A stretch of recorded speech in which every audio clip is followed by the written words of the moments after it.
From UFOs to psychic powers and government conspiracies, history is riddled with unexplained events.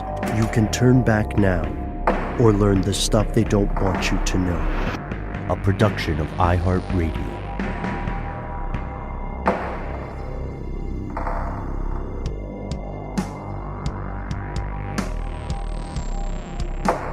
Hello, welcome back to the show. My name is Matt. My name is Noel. They call me Ben. We are joined, as always, with our super producer, Alexis, codename Doc Holliday Jackson. Most importantly, you are here, and that makes this Stuff They Don't Want You to Know, our strange news segment at the top of the week. So, hoping everybody had an excellent weekend and survived to face yet another Monday. We have some strange stories for you. These run the gamut, so we thought maybe the best way to ease into today's exploration was to start with something, a new development about something close to all of our hearts. Yeah, that's right. So it turns out that Fox Television is developing a spinoff of the beloved X-Files, which is something that I think is near and dear to many of you folks out there in podcast land's hearts. It was such a formative show in terms of kind of conspiratorial plots, and it really took things like the Twilight Zone and things that were already kind of in that supernatural realm and kind of combined it with like a procedural, like detective type story, and just, really there wasn't anything else quite like it. Absolutely iconic. Even the movies are pretty good. Never really lost its luster in my, actually, I don't know. I kind of fell off near the end. I really loved the Monster of the Week type episodes best. But here's the twist, everyone. This new X-Files series, this is a spinoff. It's going to be called The X-Files, tentatively titled The X-Files Albuquerque. And it comes from comedy writers. I don't know if anyone's watched the Netflix comedy series Paradise PD and a show on Comedy Central called Brickleberry, which I think is about like a bear, a foul-mouthed cartoon bear of some kind. But they are helming this new X-Files Albuquerque series, and it's animated. What? Yeah, man. Hot animated take, guys. X-Files. What's your, when I say this, animated X-Files, what is your immediate reaction? Well, the first thing I'm thinking about is the first X-Files spinoff. The true X-Files spinoff. The one that surpassed, in my opinion, the X-Files altogether. Oh, here we go. It's one of two. The Lone Gunman. Are you serious? Oh, God, I loved that show. You're being sarcastic. No, I'm not being sarcastic. You really did like Gunman. that show? I thought people hated it. What are you talking about? No.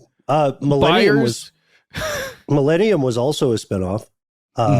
Technically, they exist in the same universe. To be honest, the animation approach does not surprise me. We've seen more things going into animation. I would be interested to know whether this was planned to be animation pre-pandemic, or whether it changed like so many other properties. But from what I understand, it's got its DNA, at least in the production side, squarely rooted in the world of animation, right? Like, is Paradise PD animated? Yeah, both of these shows are animated, so that's very true. But I mean, it seems like very early development. Bento Box is the animation studio that's going to be handling the actual, production. They don't have any scripts yet or any commitment from the actual creators in terms of like where the story is going to go. But I do wonder if it was like pitched that way, or if it was something like they were going to do an X-Files spinoff and then COVID hit, and they're like, well, we better pivot to something that's more manageable that we can at least plan for. It's something that the internet's kind of already abuzz about a little bit. There was an article on some kind of pop culture nerd type site. I can't remember the name now, but comparing it just conceptually, you know how the internet loves to prejudge things before it even exists. But like to the real Ghostbusters. I don't know if you guys remember the Ghostbusters cartoon from the 80s, I guess, right? I remember the action figures and all that. And it was called The Real Ghostbusters because there was another cartoon series called Ghostbusters that was real bad. And I was always confused by it because I was like, wait, what is this? Why does this exist? and it had nothing to do with the Ivan Reitman property or the film and any of it. So they had to call it the real Ghostbusters. Yeah, that's happened before when we have these closely competing properties, like not just with Ghostbusters and real Ghostbusters, which I appreciate your point. I also had the toys at one time. It reminds me a bit of the Addams Family versus the Munsters. You know what I mean? Someone identified a concept, and then before it got locked down, someone else said, we'll do something different enough. With animation, though, with X-Files, I wonder whether the voices of Fox and Scully will return, or whether this is like, if you want to have a reboot of something and you can't get the original actors, then maybe you make a case that it needs to be different enough visually that the audience will, it'll find a new audience that isn't married to the current protagonist. You know what I mean? It's probably for kids more too, right? There's so many of these mature cartoons now. I wonder if they'll make it PG-13, because the idea behind this is it's like the X-Files B team. It's like all the stories the cases that are too stupid or like bizarre, but not in like a cool, mystery way, more in like a wacky, slapsticky kind of way, it sounds like, for Mulder and Scully to deal with. And I think they're going to make appearances, but, it does seem like it's going to be sort of a spoof almost. So it's hard for me to even commit to calling it a spinoff. It almost seems like nostalgia bait kind of reworking, like a reimagining almost. I don't know. I have mixed feelings about it. You guys, years down the road, we're going to be like, do you remember when X-Files used to be a regular TV show? Oh, this new one is just so great. I kind of don't even remember who Mulder and Scully are. Maybe. Yeah, that's a good point, Matt, about how quickly things become normal. And really, the story of history is always up to the winners who write the history, right? And the future historians. So it may be that maybe the fandom divides, and there are some people who only love the original run of X-Files for insert, maybe even only a piece of the original run, like only seasons 1 through 4. And they'll be kind of like the people who only like the first Star Trek iteration. And then there will be the people who only, for some reason, like that original 6-episode reboot. Was it 6 episodes? I think it was. Of what? Next Generation? No, the original X-Files reboot. They came out. Oh, sorry. Yes, of course. Next Generation is many, many more than 6 episodes. Yes, many, many more. So we don't know who's going to win, but it makes me think, I don't know. I guess it's time for us to give a shout out to some of our favorite X-Files episodes, maybe. Absolutely. Before we do that, just really quickly, I just want to, this is something that will make you super popular at parties, folks out there. When we're talking about the Ghostbusters cartoon versus the real Ghostbusters cartoon, the Ghostbusters cartoon from Filmation, who you know from doing He-Man and She-Ra cartoons and all that stuff, they owned the name before the Ivan Reitman movie. The Ivan Reitman movie had to buy the rights to use that from Filmation. And then Filmation capitalized on the success of the Ghostbusters movie, which came out in 1983, by putting out a sequel to its live action, The Ghostbusters movie from 1975. So Ghostbusters, the cartoon, was kind of like a thing they already owned, that they had sold the rights to use the name to Columbia Pictures, and then made a cartoon version of their live action Ghostbusters movie from 1975, where they have like a gorilla, it's very slapstick, Larry Storch and Forrest Tucker, and then they have a guy in a monkey suit wearing a beanie with like a little propeller on it. So that's all I got. But I didn't even realize that until very recently. No, I've never heard that story. Mm-hmm. That's true. I'm a little lost in some of the business stuff, but I think I understand. I think they licensed the name. I don't know exactly, because they obviously were still able to go back and make their version. I don't know. I'd want to do a little more digging on that, but yeah, I would love to hear what y'all's favorite X-Files episodes are. I certainly already have mine in my mind. Yeah. Well, okay. My favorite episode of the X-Files. It's the one where Byers, one of the characters, Byers, he has to fake his own death, and he's doing this because he's trying to uncover this conspiracy about an airline hijacking. It's pretty crazy. So This airliner ends up getting hijacked via its like automatic control system, the autopilot system, and it's crazy. In the end, several of the guys from the team end up getting on the plane, and they're trying to stop it.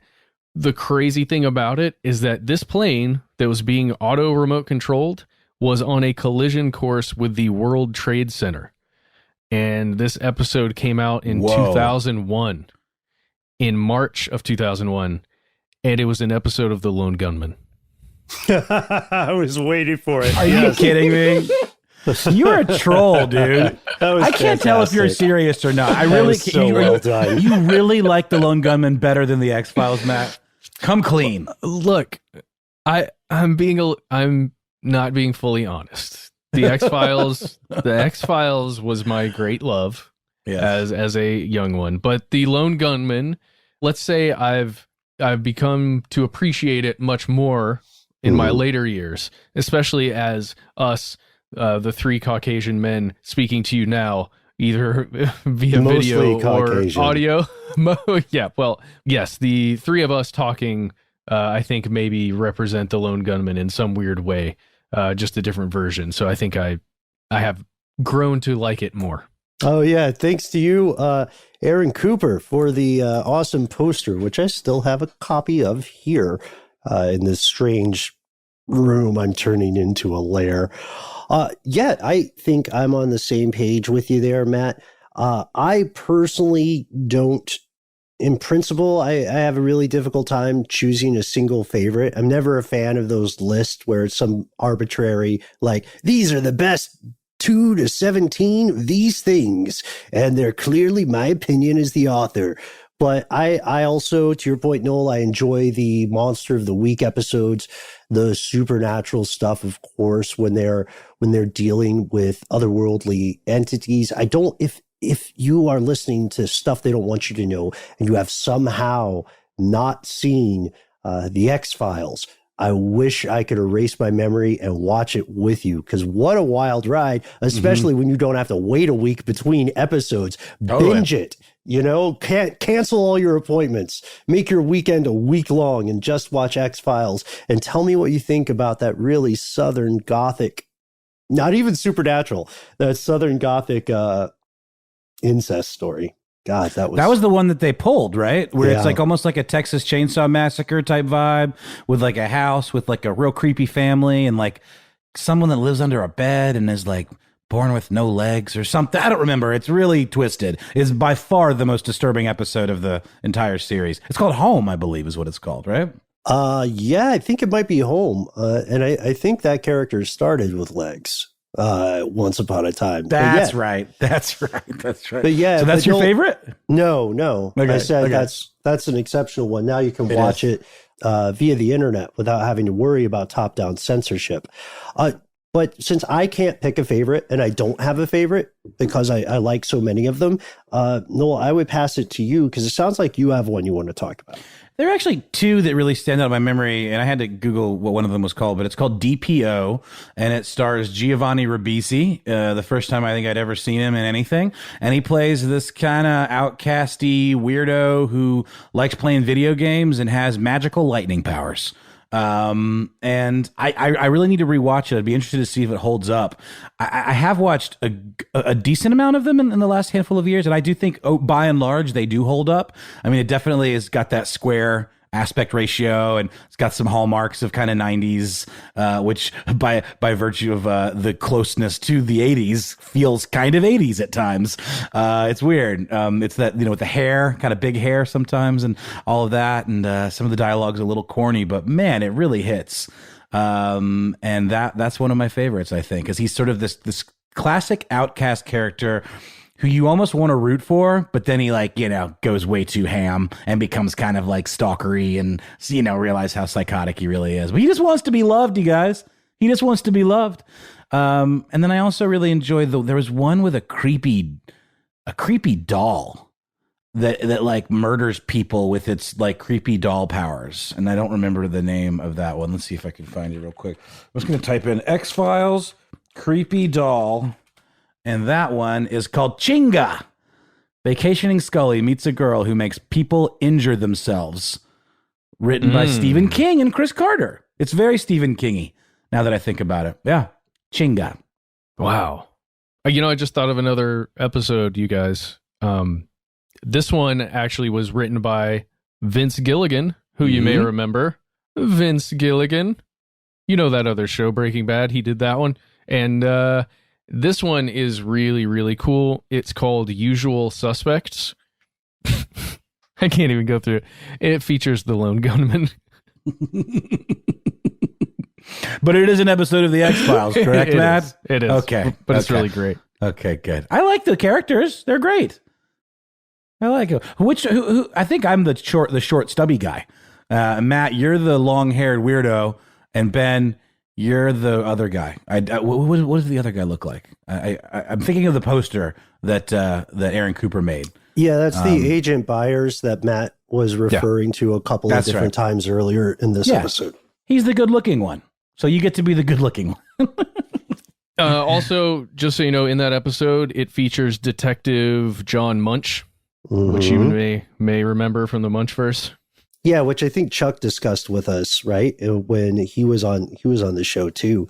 I like that. This isn't necessarily strange news, because to me, maybe this is cynical. The money makes it inevitable that there will be a reboot or some extension of the X-Files universe, because otherwise, what are they going to do? Just sell DVDs?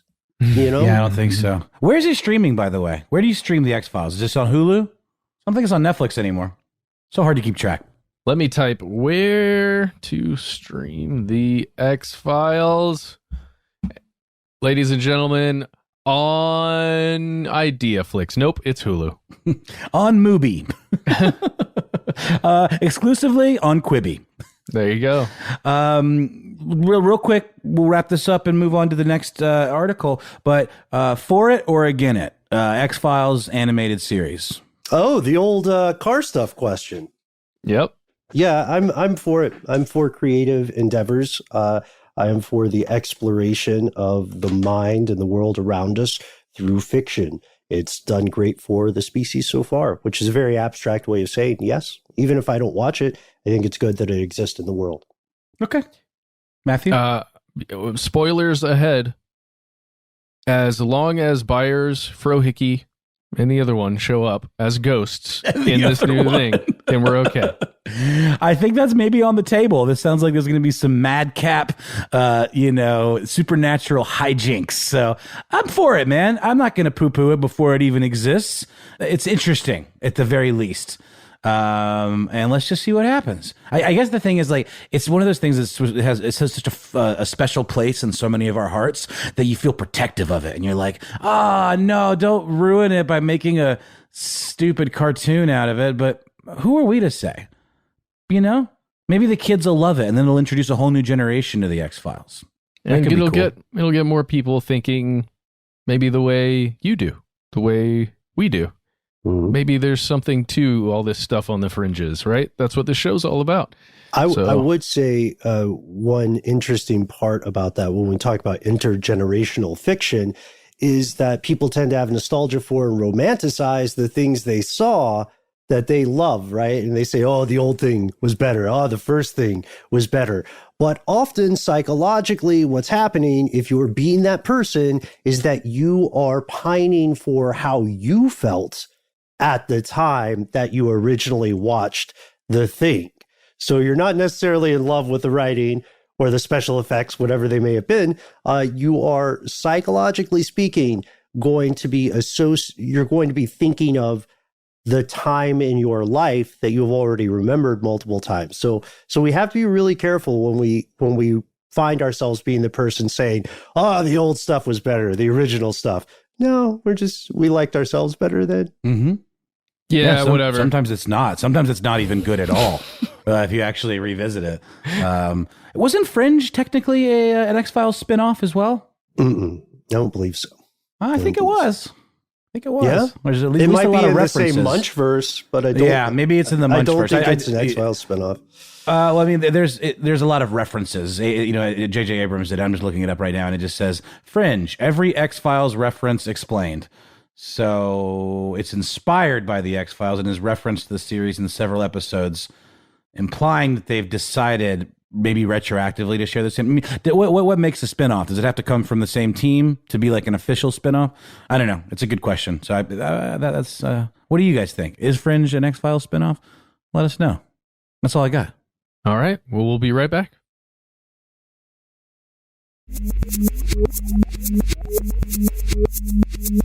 And we've returned. A brief disclaimer before we dive into this story. It contains descriptions of abuse toward children and therefore may not be suitable for all listening audiences. With all the stuff going on in the news today, catastrophic weather, domestic and foreign unrest, we can't be blamed for having a hard time keeping track of every single piece of news out there in the world. So you may, like some people, have missed the recent report that nearly 40 missing children were rescued during a child trafficking bust here in our very own state of Georgia. These children were found as the result of something called Operation Not Forgotten. It was multi-county. It spanned across more than 20 counties throughout the metro Atlanta area. And 26 endangered children were recovered. Another 13 missing children were found. The authorities believe that these children were potential victims for a sex trafficking ring, or that some of them had already been abused. They seem to come from high-risk childhoods, little stability in the family structure, maybe abuse by the parents or substance abuse by the parents. And as this story developed, the governor talked about it, last Thursday evening. As this story developed, the arrests were still coming in. And as we came to air today, I was still keeping track of some of the arrests, because an operation of this size requires the activity of multiple co-conspirators. And any child trafficking ring is a conspiracy. This is the kind of stuff that people who are reposting QAnon memes should be paying attention to. If you want to make a difference in the ongoing injustice and abuse of vulnerable children, then I would say look at these trafficking rings that get busted all the time. Look at Epstein. Look at the Catholic Church, right? And donate to organizations fighting then. As a matter of fact, this Saturday, just as we were prepping to record this, 4 more people were arrested in Florida in relation to this trafficking ring. So we don't know if the 9 people arrested for this trafficking ring were the totality of management. There may be more people out there. And more terrifyingly, there may be more children out there as part of this ring, because these people were arrested in Florida. This was multi-county. Atlanta has been a hub of human trafficking for a long time due to our, we're at the intersection of interstates. We have one of the world's busiest airports, or at least we did pre-pandemic. So I feel like this is a series of beginning dominoes falling. I don't know. You guys have heard of this story, right? We talked a little bit about it off air, I think. Yeah, it's just really, really disturbing. I've been looking at a lot of stuff from WSB TV. You can, that's channel 2 here in where we live in Atlanta. And if you click through, the stories when one's posted, you can kind of go through and read a lot more personal stuff about this. And I was just reading one actually earlier today about, there was a girl that was found. She was, I think this is the 17-year-old that was found, and it appears, or they believe, that she's been trafficked for sexual purposes since she was 12. And when the police arrived at this home where she was kept in a garage in Rockdale County, or in Rockdale, Georgia, she didn't believe that anyone could possibly be there to save her. It was her. She thought that somebody was just there's a warrant being served in the house or something, and that was it. And, my understanding is that she was afraid to say anything, right? I mean, she was just going to mind her place. She was going to stay there in the garage and allow it to happen because she was fearful for her life, I'm assuming. That's me placing myself in her shoes, which I shouldn't do, but that's what my understanding is. The amazing thing is that, Ben, this whole task force, everyone involved in this that you're talking about, it was specifically to rescue children. Mm-hmm. Right? That was the whole point of it. Mm-hmm. And she just couldn't believe that someone would do that. But the officers were able to let her know, and then they rescued her from that. And they did that for so many other kids. Do you want to talk about the people that were rounded up in this and like name them or something? Sure. Let's talk about the adults. I do want to give a bigger picture of this. The 17-year-old was the oldest of the children. The youngest was 3 years old, which should give you an idea of just how widespread this operation was across demographics. Every 40 seconds, a child goes missing in this country. That adds up to what the FBI estimates to be 765,000 children missing per year. So it's not surprising that if they have credible leads, they would form specific task force to find these victims.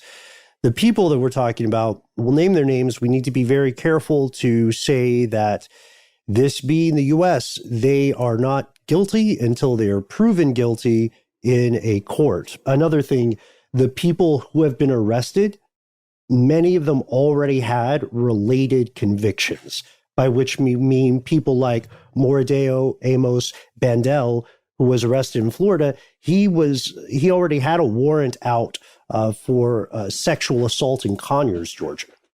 Yeah. I mean, and in DeKalb County, where I live, there was a person named Trayon Moore who was wanted for sex trafficking and probation violation. He already had warrants out for him on that. Mm-hmm. And then you have James Garcia, who's arrested at a motel in Clearwater, Florida, with warrants on him out of Whitfield County, Georgia, for aggravated child molestation, aggravated sodomy, and incest with a minor. Yeah. And that was one of the people you mentioned, Ben, that were more recently arrested in Florida. Yeah. So 3 of these folks were arrested in Clearwater, Florida. James Garcia was at a motel with Faye Smith and Sally Garcia. Faye Smith had a warrant for probation violation, and Sally Garcia had been convicted of interference with child custody. Yeah. And there's more. Down in Columbus, Georgia, there's a person named Zachary Bailey.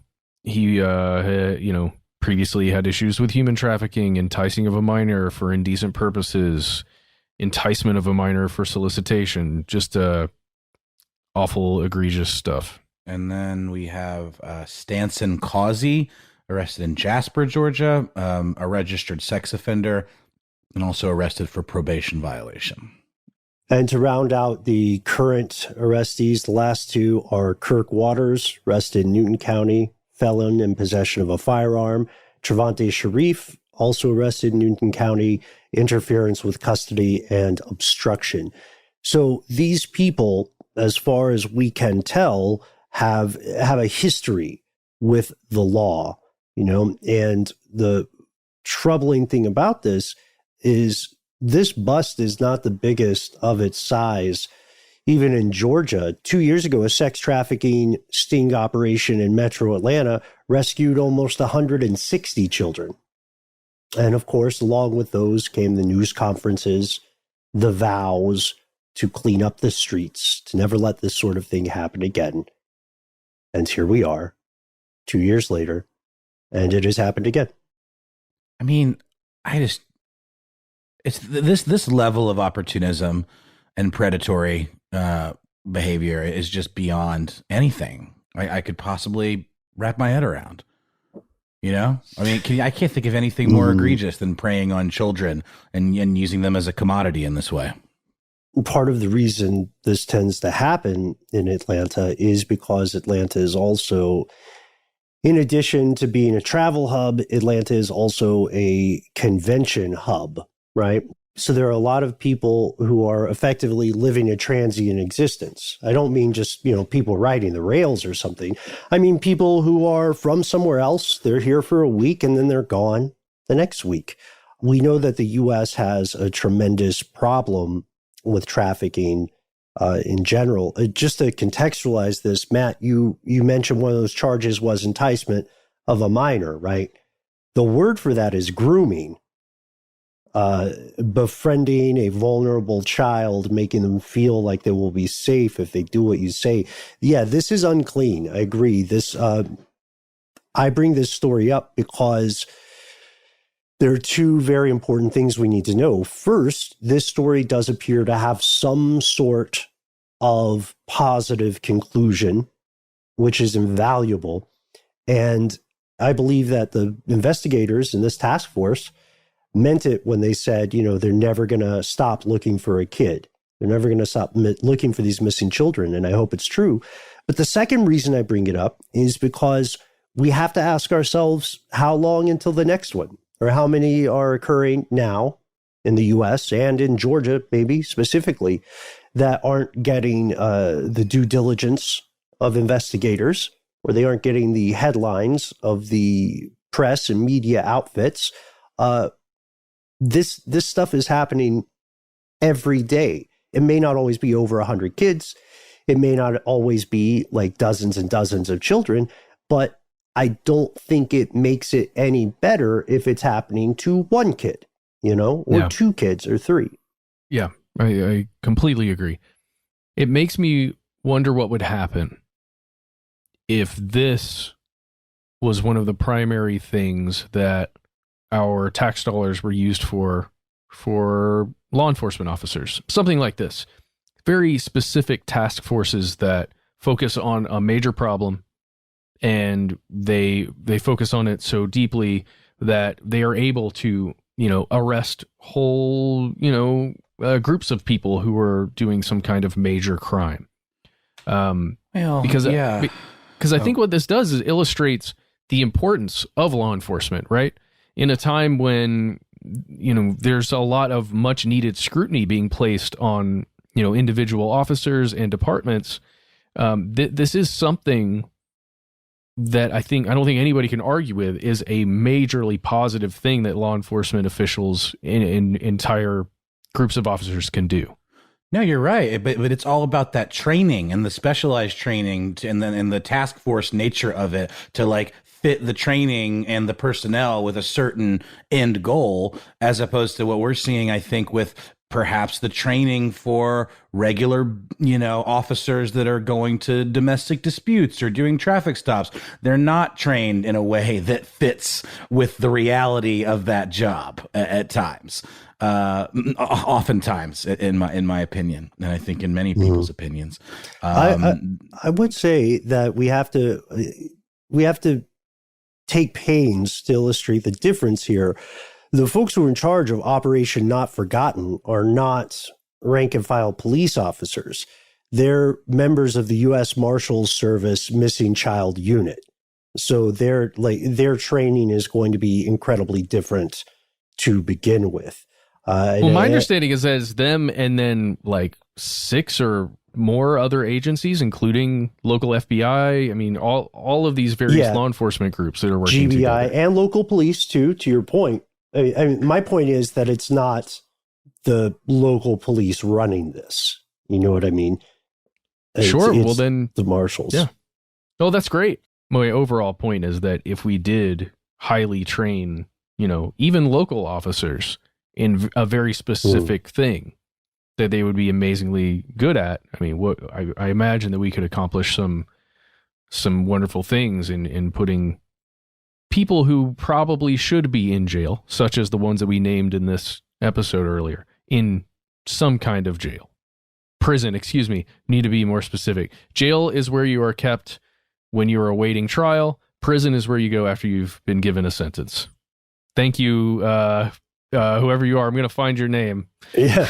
And a gulag is where you go if the people in power don't care for what you say. Aha. Yes, shout out to Dina, who wrote us a great email telling us the difference between jails and prisons, which I think I'm the one who's guilty of using them interchangeably.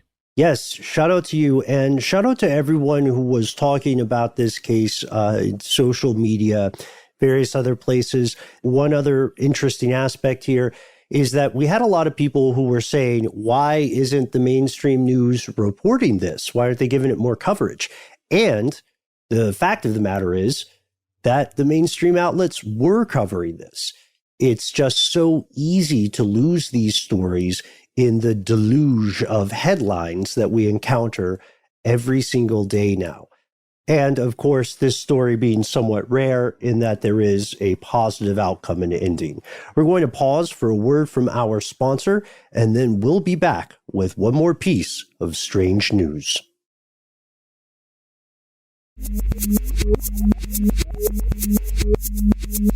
And we're back. Okay, we're going to take a bit of a light turn here, but it's one that we think you're going to find fascinating. Now, you may have heard this whole situation with a pandemic, the coronavirus, COVID-19. It's had a bit of an effect on the cruise industry. And by that, I mean cruise ships, the giant cities that roll around on the water with casinos on them mostly. That's really what you're Don't forget about the shuffleboard, my man. A lot of shuffleboard. And booze. So much booze. Buffets. Yeah. Well, unfortunately, this fun activity for those who have enough money to enjoy it, there's had to be a pause on it, right? And here's the thing, these massive ships, it's not easy to just dock one somewhere on the coast, where, let's say 20 other ships would be able to be docked, 100 other ships be able to be docked. You can't just put them there, right? One of the main things that happens with a cruise ship that is not in service is that it just gets anchored or moored somewhere out in the ocean that's deep enough to make sure it's going to be safe even when there's like a large storm or something on the sea. Well, if you travel to the English Channel, which if you're looking at a map, the UK would be above you, the English Channel is here, and below you, Ben, what would it be? Oh, a geography quiz. Okay, well, the English Channel is the part that looks like you could just maybe swim across it. Some people have. Below the UK, you've got a cavalcade of adventure there. You got France, you got Spain, Portugal. You've got the entire continent of Africa. Okay. You know a lot about where things are, Ben. I think everybody knows those. I think we all know. I know about them as individual units. I couldn't tell you where they lay out on a map with that level of precision, Ben. Don't sell yourself short, my friend. Yeah, I know things about Ben, and one of them is that he's got a map up in here in his head. So that's very kind. Oh, dude, come on. So if you are in this one specific town, let me pull it up and make sure I know where it is. It's called the Mudford, or Mudeford ferry, and it is in this place called Mudford. It's in Christchurch, Dorset, UK. And if you are there at, let's say, the docks, or not, it's not the docks, whatever you call the port there, you look out, you'll see a bit of Spain, maybe, if you're lucky. Otherwise, you're just going to see lots and lots of water. And way out in the distance, you're going to see a whole bunch of these giant cities that are called cruise ships. Now, they're just out there floating, and they're empty, except for a skeleton crew, maybe, of people who are making sure Wait, you mean like actual skeletons, dude? On the ghost ships? Yes. Because that'd be pretty cool. They should really capitalize. At the very least, have them wear skeleton-like outfits, Okay, I'm sorry. Please continue. No, there's going to be a small crew of people on each one of those ships just to make sure everything's okay with the ship, or at least at most times. I don't know the inner workings of the big cruise industry, or whatever you want to call it, industrial cruise complex. But the important thing here is that there's almost nobody on these giant ships, right? So an enterprising fellow named Paul Durham, who operates this thing called the Mudford Ferry, or Mudford Ferry. I'm going to butcher it. I apologize, Paul, or whoever anyone else who's listening. Man. Mm-hmm. That's all you can do, brother. That's all you can do. Mudford. Well, he decided he's going to start running a 2.5 hour long ghost cruise ship ferry trip. I love the idea of this. So you hop on a ferry with Paul and his crew or whoever's running it that day. You take the boat out and you just kind of ride up alongside these empty cruise ships and just look up at them and just wonder what it might have been like. You fantasize, oh, that water slide looks so much fun. Oh man, I bet the she crab soup on this place would have been just wonderful tonight. But it is this weird, I guess, an eerie feeling that you get just knowing that they're out there empty. And he's been charging people, he's a pretty good amount of money, UK, by the way. And he's able to actually have a functioning business based off of the current, what do we call it? Purgatory in which the cruise industry exists. Oh yeah, I mean, let's not forget, like, the cruise industry was one of the first big, like, PR blunders of this whole pandemic, where people were like trapped and weren't able to like get off the ships and return to their lives. That was one of the first big oh shit moments where we were like, this is real bad, because they weren't allowed to leave, and that was really shocking story. And I wonder how the cruise industry is ever going to even recover from the optics of all that. I wish them. Do you think so? Yes. Yeah. Don't waste a ton of tears on. I'm not. Cruise operators, the cruise staff, the employees had a terrible time. The pay is terrible. They have very little in the way of workers' rights. To be honest with you, and a lot of them were stranded, just like you're saying. Imagine, so you're a passenger, right? And you're stranded, like the American couple off the coast of Japan, or like many, many other couples. You are denied entry. Your vessel is denied entry to a country as the pandemic hits. It's way worse when you're at a job that you can't leave. They're also refusing to pay you because they're not changing the agreement based on the pay schedule. It's very unethical stuff. I think the cruise industry will recover. And I don't mean to sound callous when I say, don't cry too much for those cruise operators, but do be very concerned about the staff of those places who are often treated like serfs. That's not the fun surf, SERF. I think that they should absolutely have more rights. And I think that they are probably not first in line to go on this ghost cruise ferry. Oh, right? I wonder what they think about it. I'm sure they're not happy about it as an industry. And I wonder if there's even, I guess it's all public waters. You can't like say, no, you can't drive by our moored cruise ship, with your tour. How can you prevent somebody from making money off that? Really quick, just want to point out too, we may have talked about this in the past, but most cruise lines don't pay any federal income tax because of the structure of their corporate entities. They are often have corporate HQs that are outside of the US, and that's also a big reason they didn't get any bailout money. I wonder if you could find a way to make your corporate HQ of a cruise line just somewhere in the middle of international waters. Right. Just like moor one ship at all times, and then that's your HQ. It's just a P.O. box, maybe. Just put a P.O. box on the buoy. Get the mail to me. Do it in Delaware like everybody else does, But just to get back to this, the industry is massive. As you said, Ben, it's certainly not perfect the way it operates. It is a lot of people, maybe you, just have their vacations, their holidays on a cruise ship because it's either a tradition or something that you just do, or it's an super exciting convenient part. A lot of people do that. And what Paul Durham here has done is just capitalized on that so much. And also just maybe the human's desire to observe something out of normalcy, which I think is just a fascination a lot of us have. And it made me think, you guys, I want to ask you this question.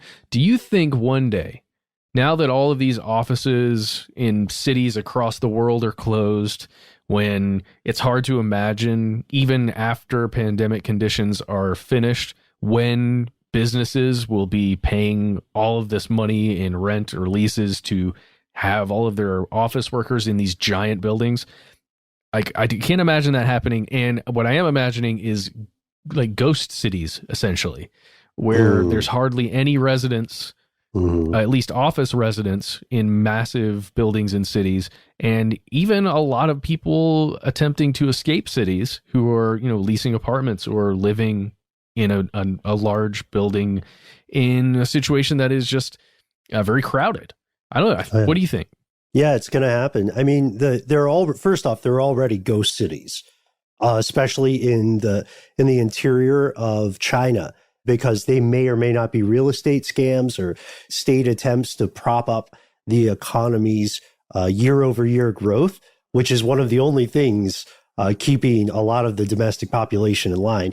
But I think more directly to your question about commercial property values, it's going to be very difficult for people because if you are a company and you start realizing that you're paying, thousands and thousands of dollars per square foot per month to have a thing that people no longer need to use, then it makes sense to have people work from home and cut that cost. There's always going to be a wave, typically generational or catastrophe responsive. There's always going to be a wave of people who want to return to a simpler time as they envision it and leave the city.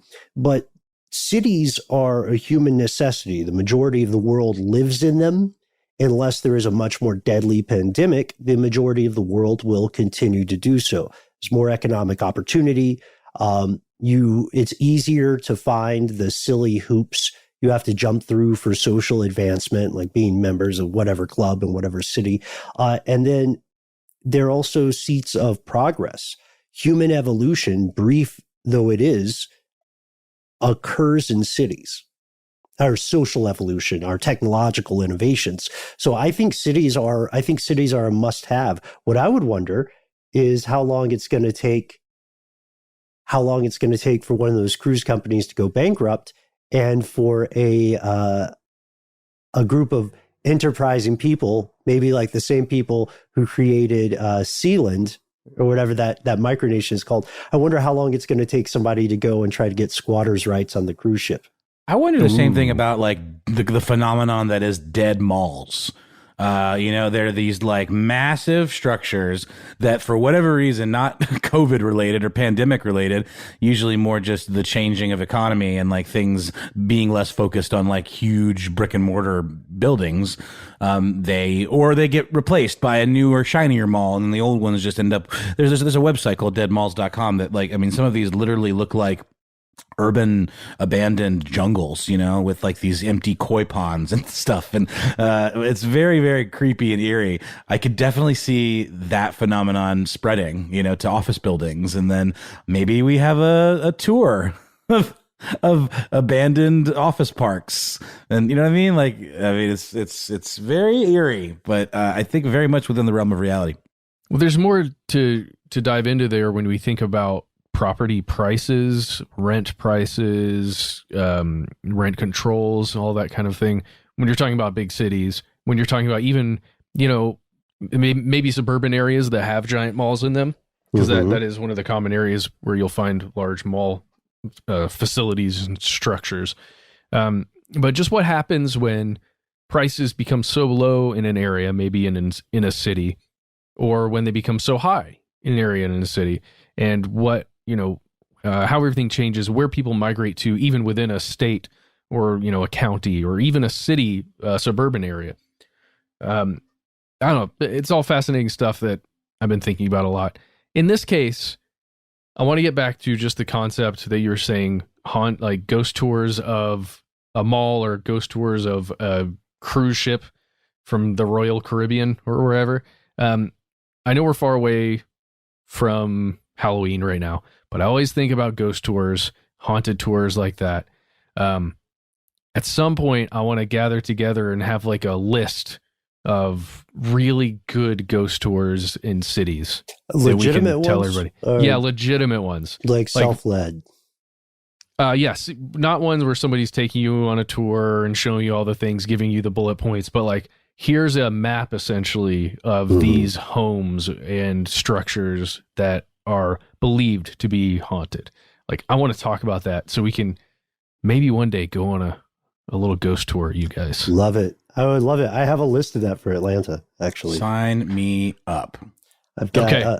there's oh man, there are a few spots I actually learned about through the graffiti crews I used to run with. Because those were like the spots you could hit, and you didn't want to tell people about the spots because you didn't want to blow up the spots. And everybody was convinced that everybody else was a cop, probably because of all the drugs they did. But they left us with a good list of supposedly haunted places. I got to dig that up. Well, hey, if you're listening, like, write to us and tell us. I don't care where you live. Tell us what you know. I want to hear about the most haunted places near you. And then I also want to point out that there are a lot of small countries in Europe that are also under the United Kingdom that we didn't talk about, like Andorra, just to get in front of that email whenever somebody sends that to us. We're specifically talking about that area of Christchurch that's where Moodford Ferry is. Moodford. Yes, and if you're in Moodford, write to us. If you've taken the ferry through this ghost tour, tell us about it. Also, if you have ever worked in the strange universe of the cruise ship industry, let us know the stuff they don't want you to know about the cruise industry. The three of us already sussed out a little bit of it, but who knows? Perhaps it would be a full episode in the future that might mean we never have a cruise ship as a sponsor. I don't know. What do you think, guys? Worth the risk? I know a lot of, or at least a handful of folks. My mother's a singing teacher, and a pretty lucrative early gig for singers is to, maybe they don't make it on Broadway, but they get a job singing on a cruise ship, or like being in like a variety show on a cruise ship. And that in and of itself is a grueling situation because they're doing like, 4 or 5 shows a day or whatever. And then subject to all the weirdnesses that you're talking about, Ben, about just being in that world. I might reach out to a few of those and see what the inside scoop is about all that. Yeah. What I'm asking is, do you think it would be worth it to do that episode? That's the question I was asking. Do you guys think it would be worth it to do that episode if it meant that we might nix our chances of ever having a cruise company as a sponsor?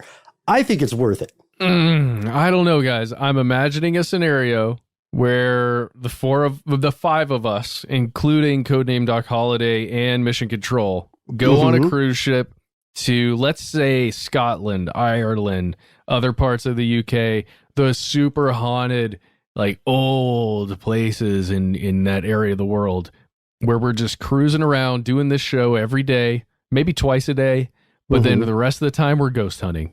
Yeah, conspiracy cruise. Remember that? We got so close to doing that. I would do it in a heartbeat. That's a true story. And we were very happy to do that. But but let us know. Like you said, Noel, like you said, Matt, we do know this is a strange world, and it's different from the world upon which a lot of landlubbers walk.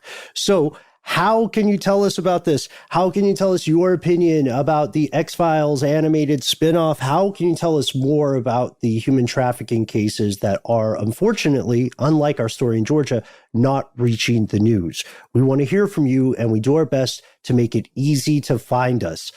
Ironically enough, given the nature of this show. You can find us on the internet first, Facebook, Instagram, Twitter. We are Conspiracy Stuff on Twitter and Facebook. We're Conspiracy Stuff Show on Instagram. If you're looking for us in that capacity, we recommend you check out Here's Where It Gets Crazy, where you can talk directly with the best part of the show, your fellow listeners. You can also find us as individuals on some of these same social medias. Yeah, you can find me on Instagram at HowNowNoelBrown. I am Matt Frederick _iHeart. Good luck finding it. Even better luck finding anything posted. Matt literally shadow banned himself. So, it's an interesting way to go. Ha, ha, ha. You can find me at Ben Bolin on Instagram, exploring some new strange foods, along with updates on all the weird esoteric stuff I'm reading. You can also find me on Twitter at Ben Bolin HSW. If you find one of the other Ben Bolins, maybe listening to this show, there are about 5 of us that I've been in contact with online. They're all great. Check them out too. Yeah, but there was that one, wasn't there? There's one, but he's a distant relative of mine, and he knows what he did. The the other one, there's a criminologist in the UK. There's a tattoo artist in Idaho. Both top-notch dudes.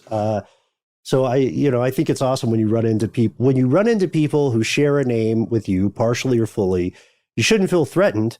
Get some swag about yourself and realize that you're very close to forming your own kind of Avengers or Justice League. Run with it, right?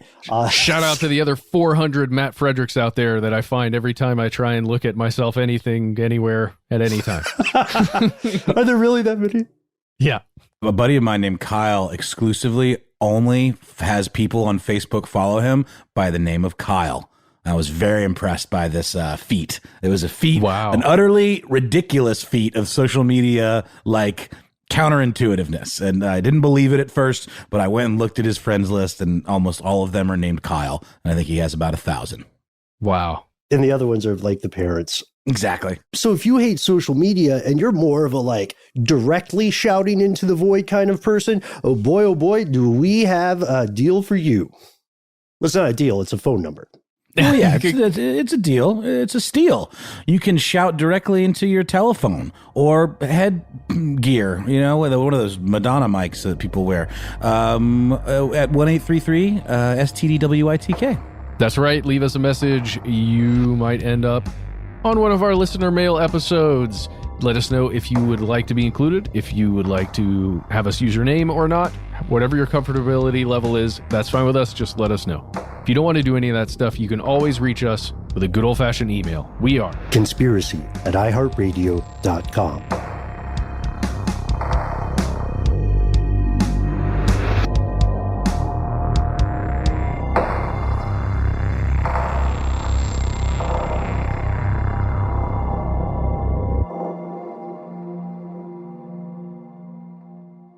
Stuff They Don't Want You to Know is a production of iHeartRadio. For more podcasts from iHeartRadio, visit the iHeartRadio app, Apple Podcasts, or wherever you listen to your favorite shows.